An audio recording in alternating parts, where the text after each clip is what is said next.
SwayamPrabha. Digital India. Educated India.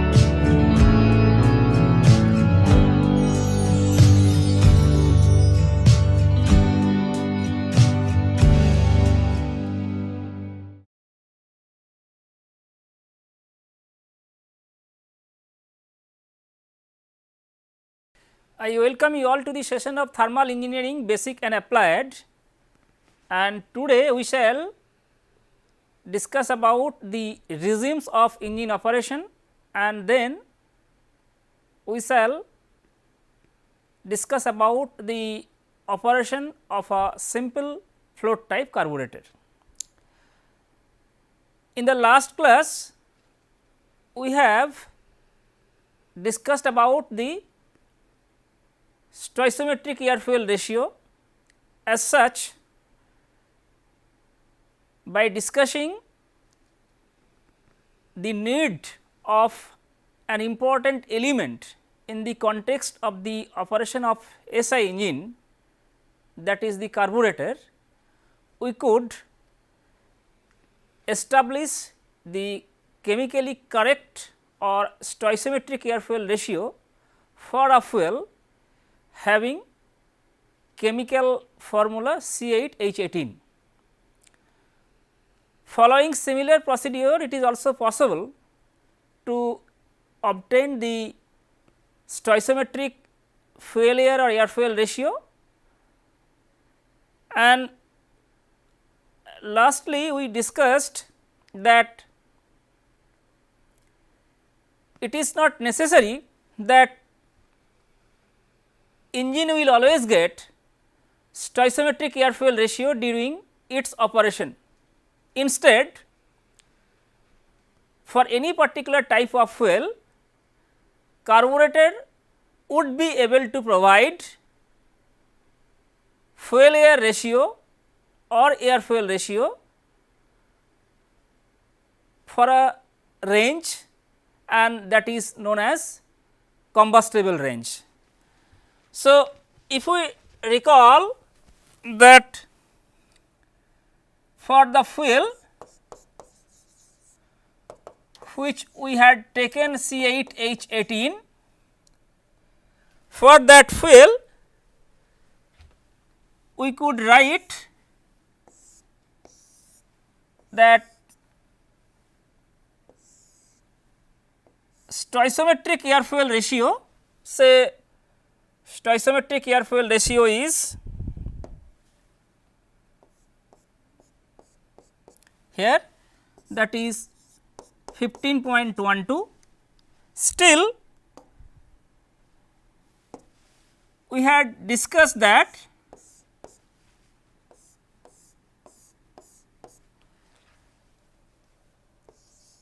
the range within which engine should get air fuel ratio from the carburetor for this particular fuel is 8 to 20, and that is the combustible range.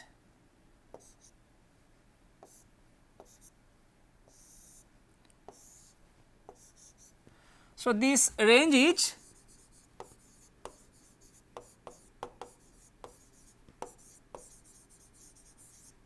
range. We had also discussed that if the fuel air ratio, so fuel air stoichiometric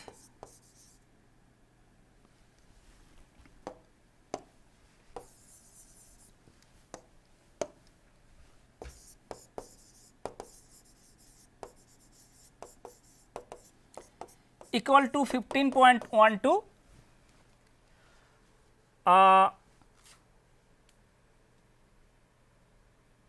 or air fuel ratio. So, if it is air fuel ratio, then So, let us write it. It was air fuel ratio, right, and if the air fuel ratio being supplied by the carburetor is above 20, then we can see that if the range, I mean if the operating point or the air fuel ratio supplied by the carburetor is in this particular regime, then this regime we can understand that the air present in that charge or mixture is higher than the stoichiometric air fuel ratio, and this is more air. So, basically we can understand that if this is the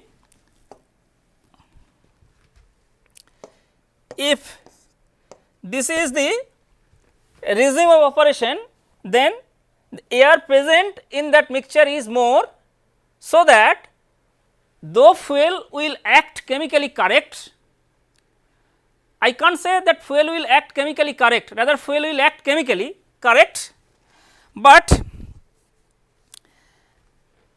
if the fuel is acting with the air in a following chemically correct ratio, that would be stoichiometric air fuel ratio.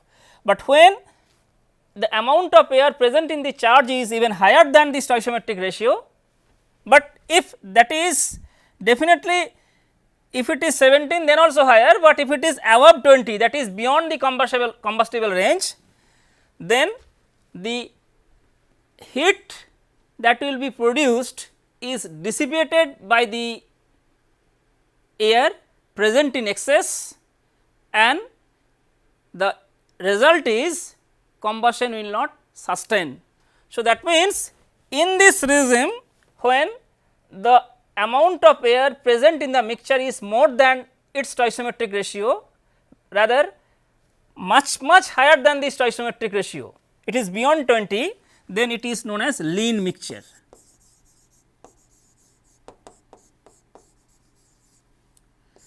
And if the mixture is lean, as I told, fuel will act chemically, but the amount of heat that will be produced gets dissipated by the air present in excess in the charge, and the result is combustion will not sustain.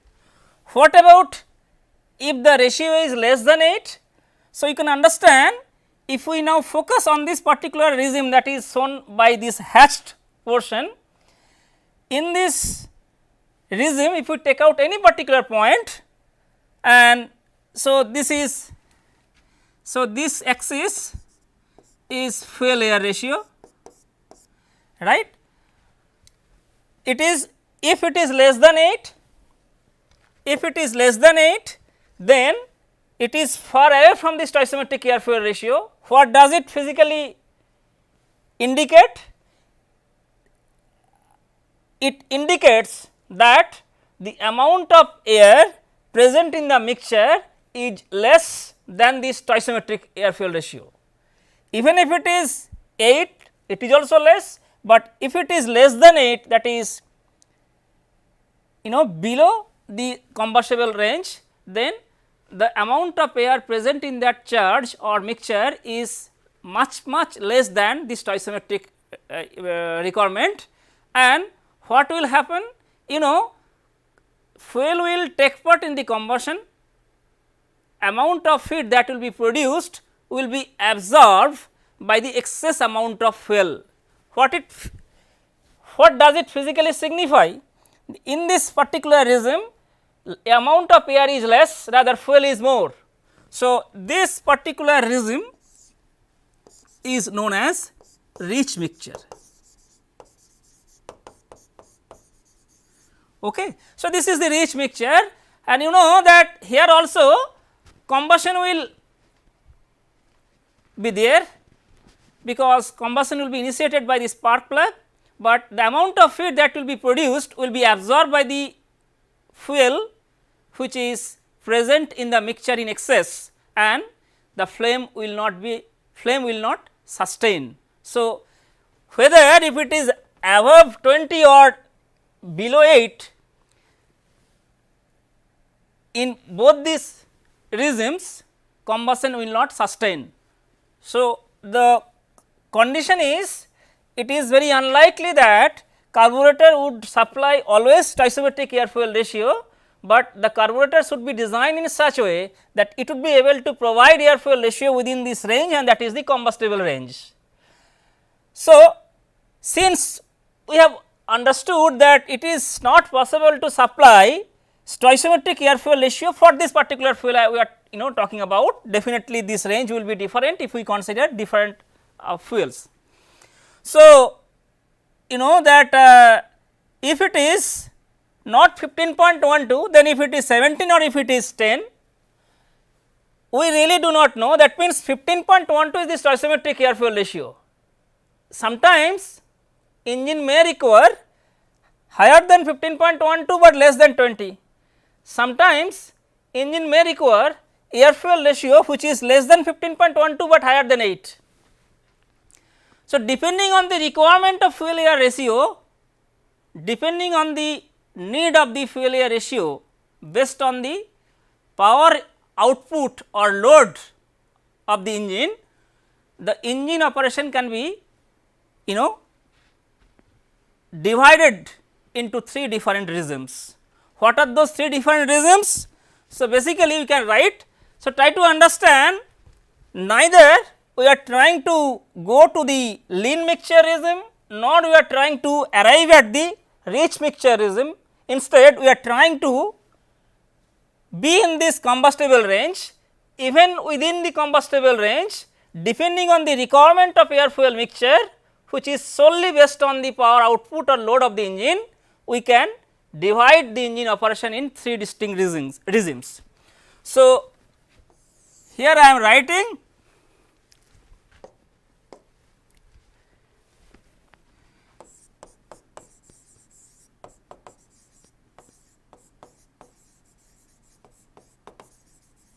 engine operations. These 3 regimes are known as idling,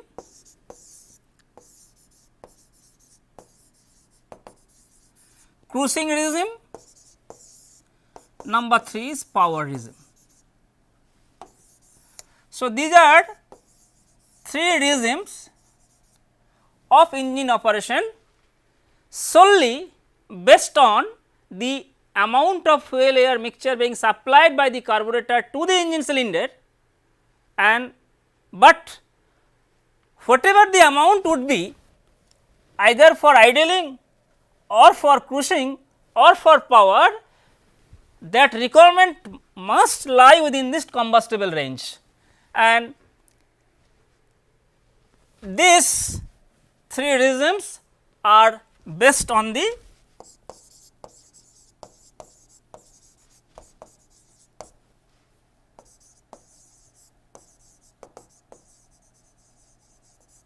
requirement of air fuel or fuel air ratio. Okay. So, now let us briefly discuss about what is idling zone, what is cruising zone, and what is power zone.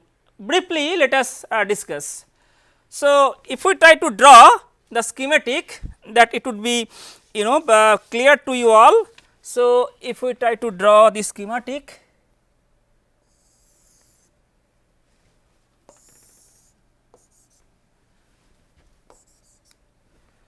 right.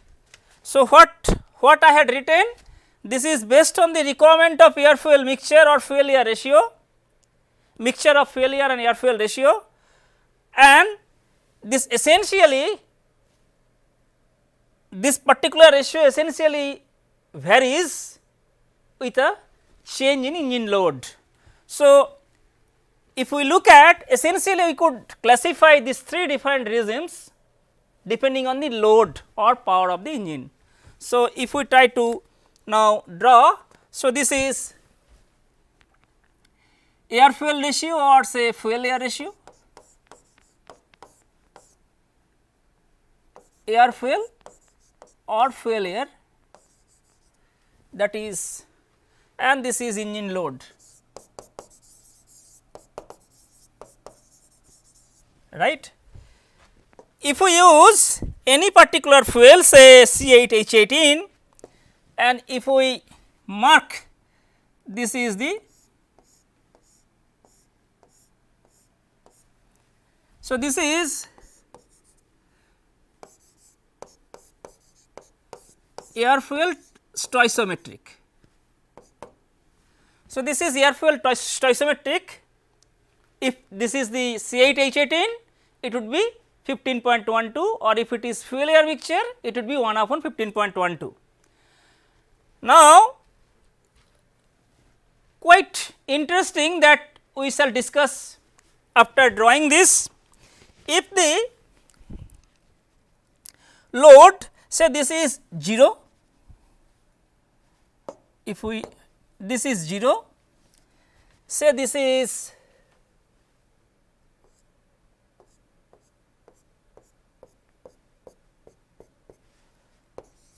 5%, say this is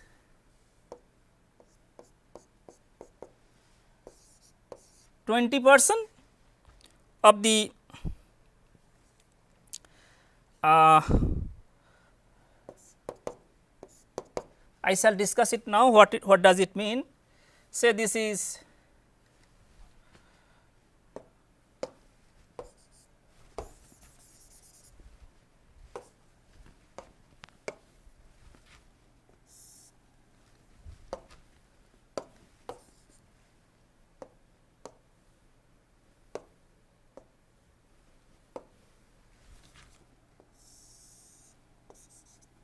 okay.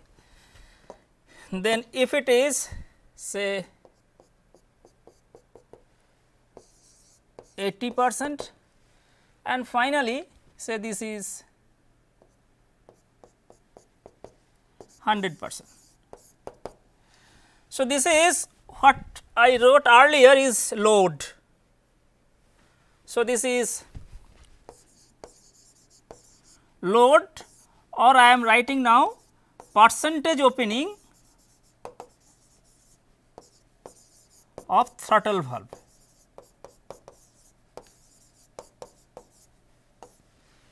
Now, let us draw the schematic of the cylinder.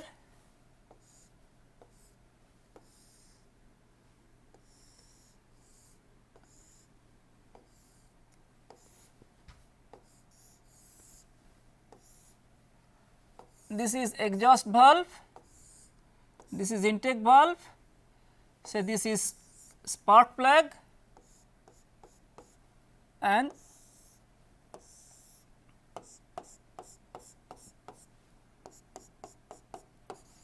BDC, TDC and piston is coming up and down like this. If we mark the throttle valve over here, say this is the throttle valve.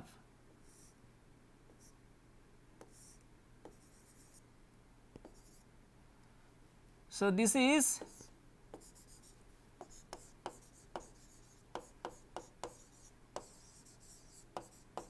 throttle valve. What do? We tune the throttle valve opening area to supply air fuel mixture into the cylinder definitely during intake stroke, but now the requirement of fuel air mixture we are trying to map with a change in load. And essentially what do we mean, because you know that if we need higher load from the engine, if we demand higher load from the engine, then this opening area should be more. So, that is why I have written 100%. So, if this opening area increases, it is equivalent to the percentage opening of the throttle valve, right. So, if we need more power, more load from the engine, we need to open throttle valve fully. So, that is what it is. So, that is why I had written load or percentage opening of the throttle valve. So, let me this is load,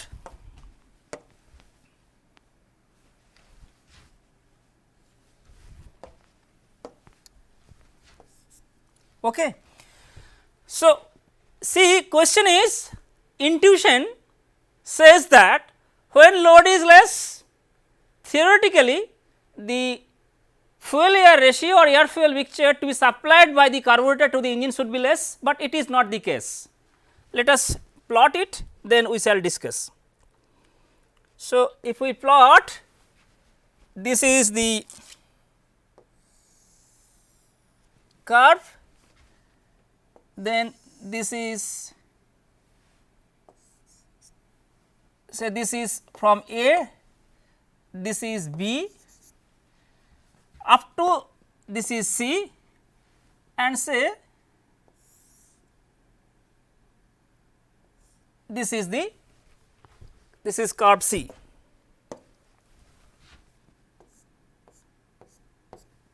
Okay. So, this is curve C, this is D, right. What we can see from this particular curve is that when load is less 5% to 20%, that means what does it indicate? It indicates that engine is almost in the idling condition, no load is extracted from the engine, and in that condition we can see that the requirement of fuel air mixture that is needed for the engine operation is high. In fact, if we consider 3 different regimes, it is the requirement is even higher than the last one. We shall discuss. So, this particular regime is known as idling regime. Why it is idling?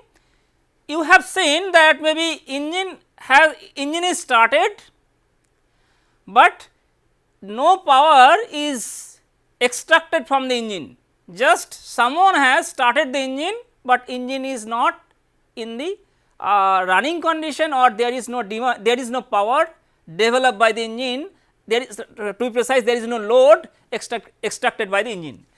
In that case, you know that I can't say that the load is not extracted by the engine, because engine is in the running condition. So, if it is 5 to 20%, that means it is almost in the idling condition. No load is extracted from the engine. In that case, we can see that the requirement of fuel air mixture is even higher than 2 other regimes, and these regimes in known as idling regimes. So, if we write over here, this is the idling regime. So, this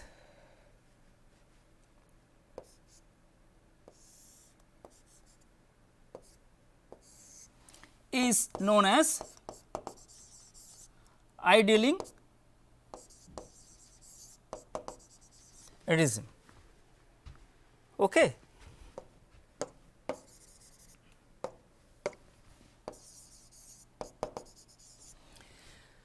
We shall discuss the reason behind such a high requirement of air fuel mixture. You can see this is the stoichiometric air fuel ratio, but the requirement is even higher than the stoichiometric air fuel ratio for during the idling zone.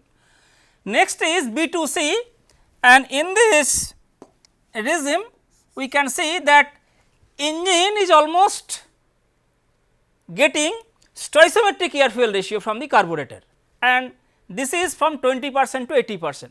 So, that means if someone has started the engine in the during the idling zone, the requirement is very high.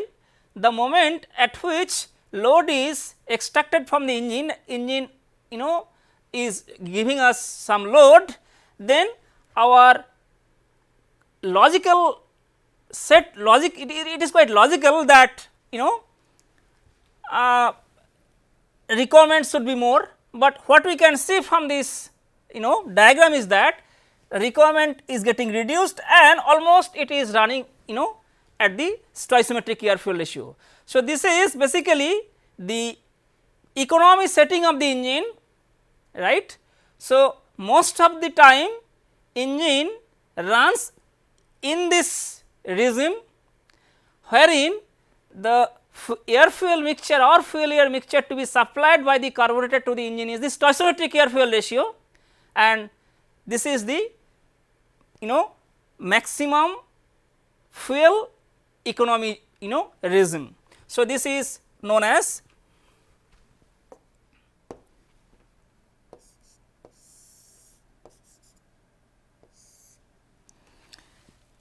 cruising zone.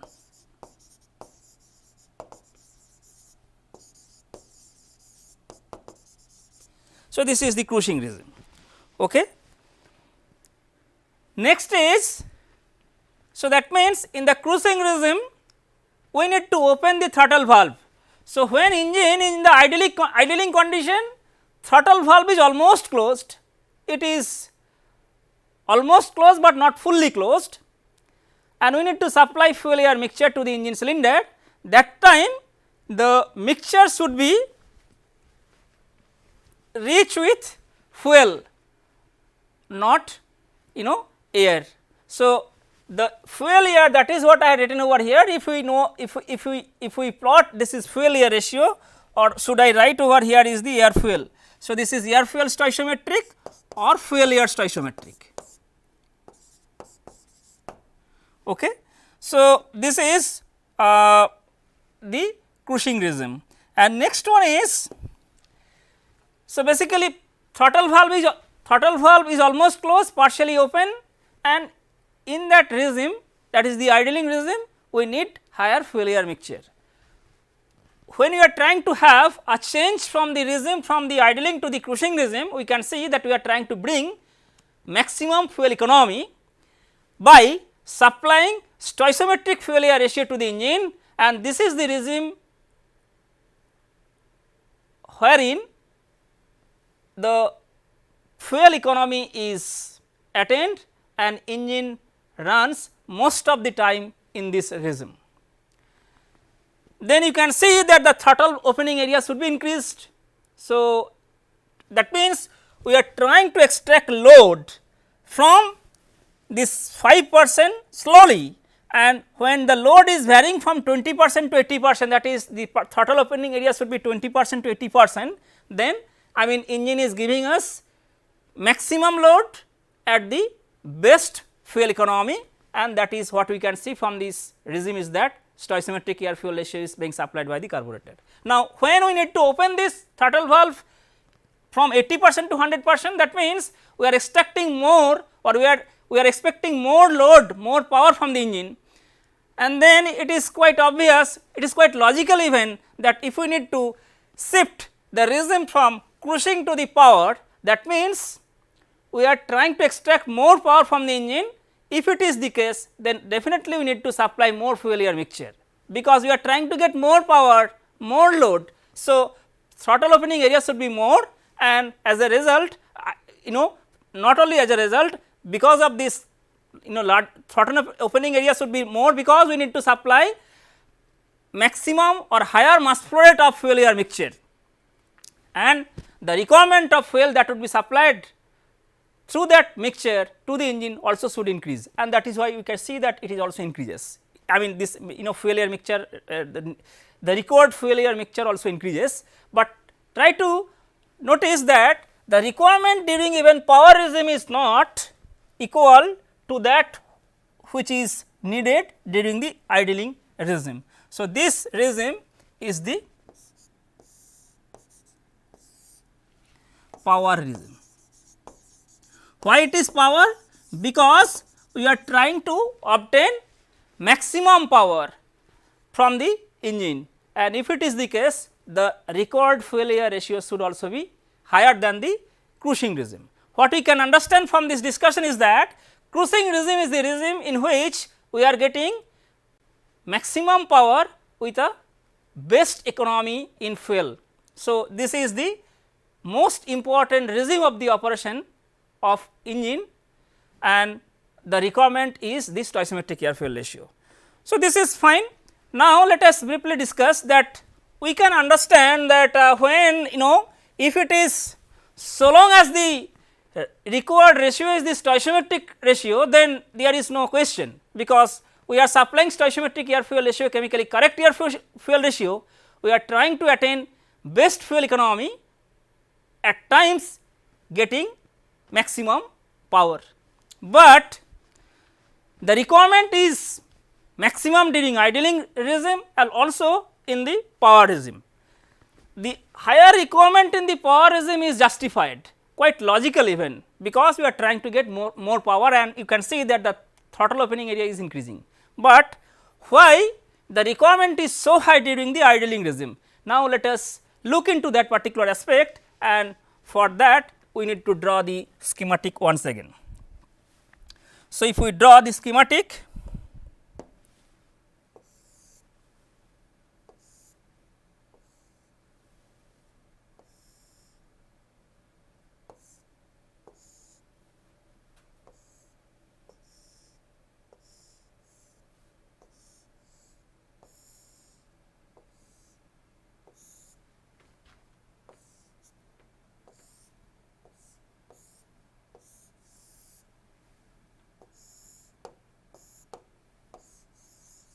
so this is carburetor and this is intake valve, this is exhaust valve.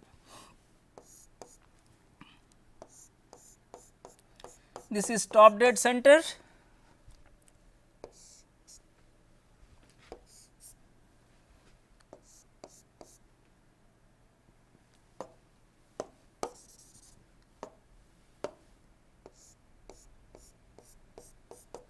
this is bottom dead center. So, this is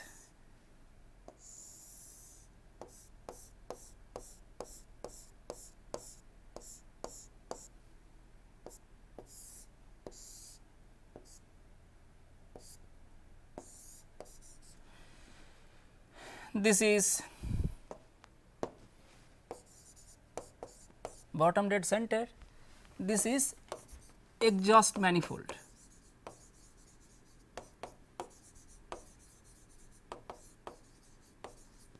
And this is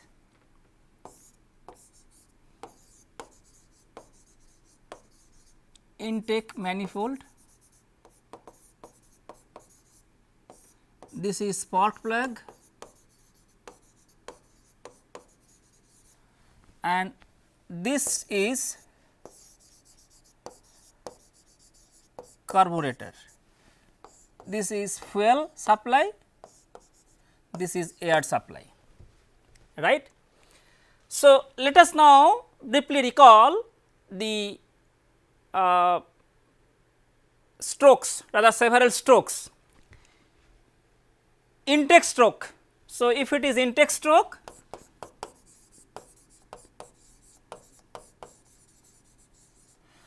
so when engine is in operation, intake stroke will follow the exhaust stroke, right. Immediately after exhaust stroke, intake stroke will occur, and say if we consider such an intake stroke which is maybe after a few cycles of operation of the engine, then what is happening, you know, that this space is filled with combustion gases.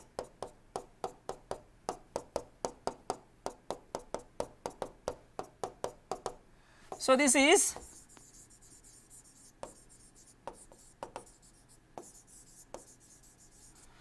combustion gases. So, when intake start will occur or intake stroke will start, this clearance volume, that is the volume above, above TDC and the in between TDC and the piston cylinder head. So, the clearance volume is the volume which is the volume between TDC and the cylinder head. So, the space occupied, this space is occupied by the combustion gases or or combustion products. So, from the previous cycle, and now when intake stroke starts, that means as I told you, maybe we are considering this is the intake stroke after a few cycles of operation of the engine, and then what is happening, intake stroke will start, exhaust stroke is completed, this space is filled with combustion gases, and say this pressure, and this pressure is something 15 psi. This is the atmospheric pressure, because now so this is 14.7 psi.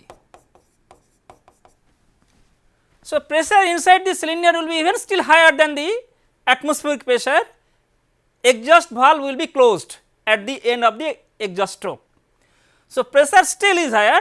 Now, if we look at the idling regime, opening area is 5% to 20%, that means engine is almost, engine is in the idling condition, throttle valve is almost closed, but it is not fully closed.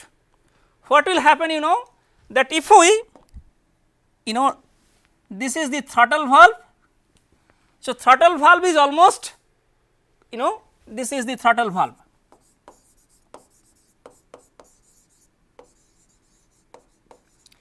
It is almost closed. If we open it, because we know we need to open 5% to 20%, because it is not needed to supply even stoichiometric air fuel ratio, because no load is extracted from the engine. So, what will happen, this is the 15 psi, intake valve was closed at the end of the exhaust stroke. We are now going to have another intake stroke, exhaust will remain closed, intake will open and throttle valve is partially open. So, if that is the case, the upstream pressure is the atmospheric pressure. So, here the pressure here, so this is almost fully closed, upstream pressure is the atmospheric pressure, but this pressure for the downstream pressure is very less. So, here pressure is say 4 psi, right. So, throttle valve is closed, almost closed. If we open the intake valve, you can see that this is 15 psi, whereas pressure for the downstream of the intake throttle valve is 4 psi. It is because of this pressure difference, the moment when intake valve opens and cylinder is coming down from TDC to BDC for the new intake stroke, this combustion gases will rush towards the throttle valve, because throttle valve is not fully open, it is partially open and pressure downstream of the throttle valve is less, upstream is atmospheric pressure. So, what will happen, that this combustion gases which is having relatively high pressure, accounting for that pressure difference, combustion gases will run towards the intake manifold, as a result of which we are supposed to get fresh charge by partially opening the throttle valve, but that fresh charge will get resistance by these combustion gases. Not only that, we need fresh charge for further combustion. Instead, what we can see that the fresh charge will get diluted by the combustion gases which is there from the previous cycle. This fresh charge dilution will result in combustion issue, that is I can say that combustion will not sustain. So, what will happen when the engine is in idling condition, issue is throttle valve is almost closed, it is because of this pressure difference that you have understood, I guess. What will happen, the fresh charge which is going to come to the engine cylinder will get diluted by the combustion gases, those are there in this engine cylinder. So, the fresh charge dilution with the combustion gases from the previous cycle will result in inefficient, almost incomplete combustion. So, to make sure that engine, but still we need to run the, we need to start the engine is in the running condition. So, we need to have combustion. So, to ensure that the throttle valve is partially open, the fresh charge is coming despite the possibility of having fresh charge dilution by the combustion gases. To ensure the combustion, the amount of fuel that should be supplied by the carburetor to the engine should be higher, and it is because of this reason the requirement of fuel air mixture during idling regime is high. So, this is the reason. Next, why we need to supply higher fuel air mixture for the power regime? This is quite obvious. So, we can write that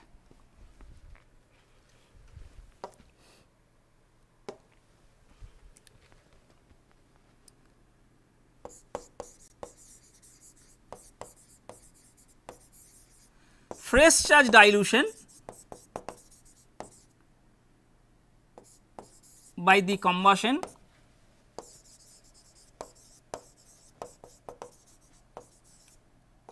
gas present inside the cylinder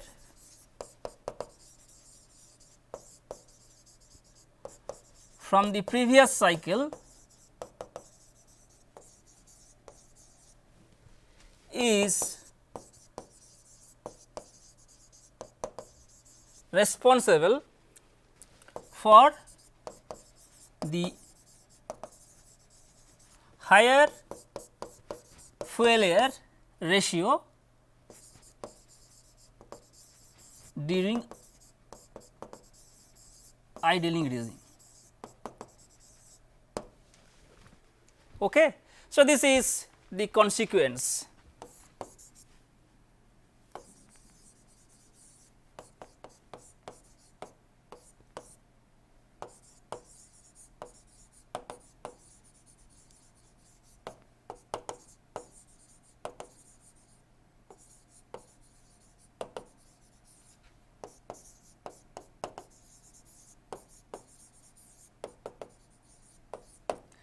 So, this is question. Okay. So, we have tried to address this question. Now, idling regime,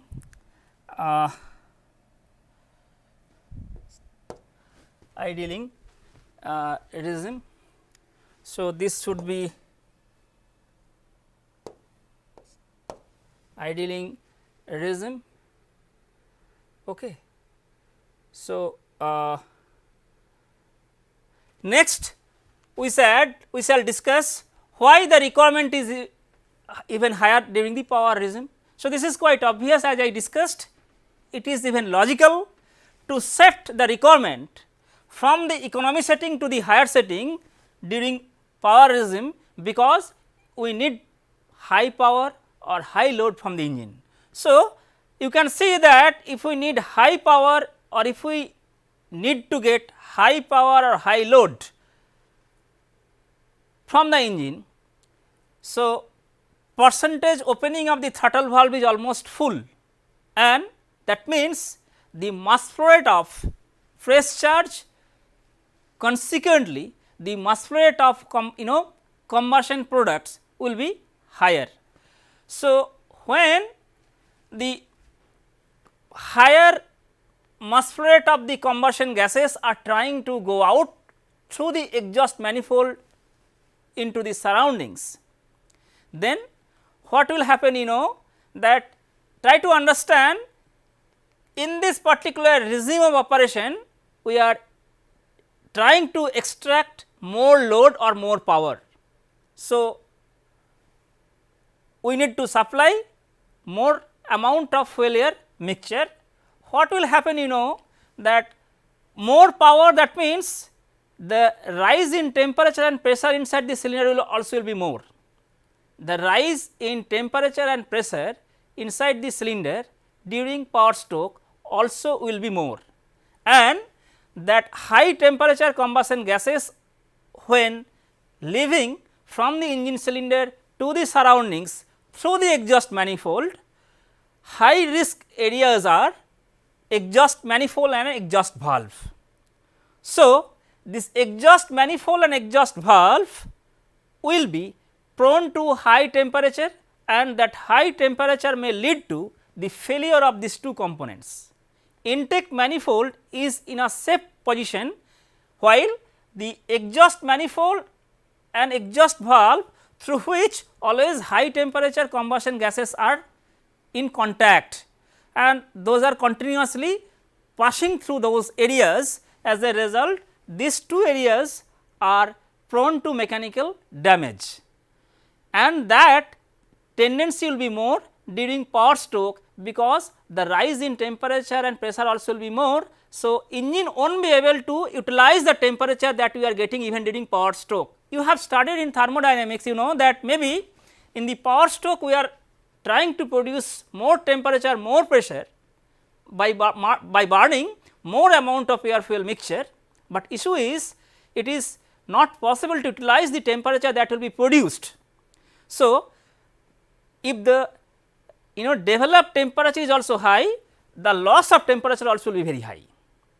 So, what will happen that high temperature combustion gases when living through this manifold, temperature will increase and that temperature will try to destroy these parts.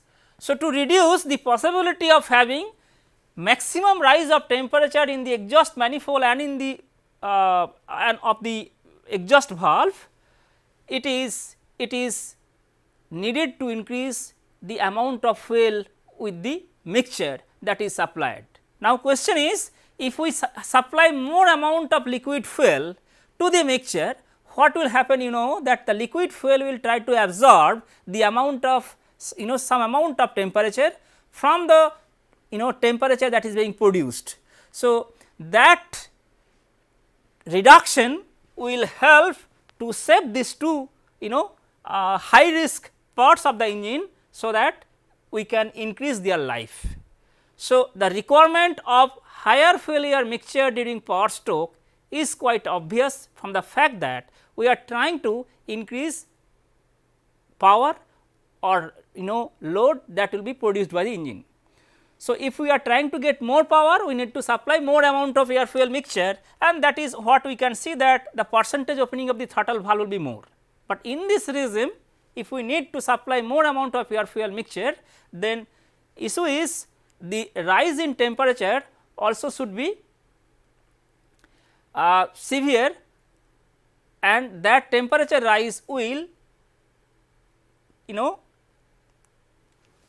create several mechanical problems, issues of the exhaust manifold and exhaust valve. So, to reduce the temperature from the combustion gases, to reduce the temperature during the combustion process, we need to supply more amount of liquid fuel with the charge, and that excess fuel will try to absorb some amount of temperature which is produced during combustion, and it will save these locations from their mechanical failure. So, this is why the requirement of fuel air mixture during power stroke is also high, that we can see from this plot. So, now if we try to summarize, today we have tried to discuss about the engine operation from the perspective of the requirement of fuel air mixture, and starting from the stoichiometric air fuel ratio, we had seen that it is very unlikely that engine always needs stoichiometric air fuel ratio, and that we had seen today that during idling and also in the power regime, we need to deviate the operation from the cruising regime operation, that is the ratio of air fuel mixture or fuel air mixture to be supplied to the engine is definitely not the stoichiometric air fuel ratio. But the amount of fuel air mixture or air fuel mixture to be supplied even during idling condition and the power regime should be within the combustible range. If the ratio is not within the combustible range, then either it would be too lean to sustain the flame, or it would be too rich to sustain the combustion. And we had seen that the requirement of fuel air mixture during idling and the power regimes is very high, and we have also explained the reason behind such a higher requirement of fuel air mixture during these two regimes. So, with this I stop here today, and we shall continue our discussion in the next class. Thank you.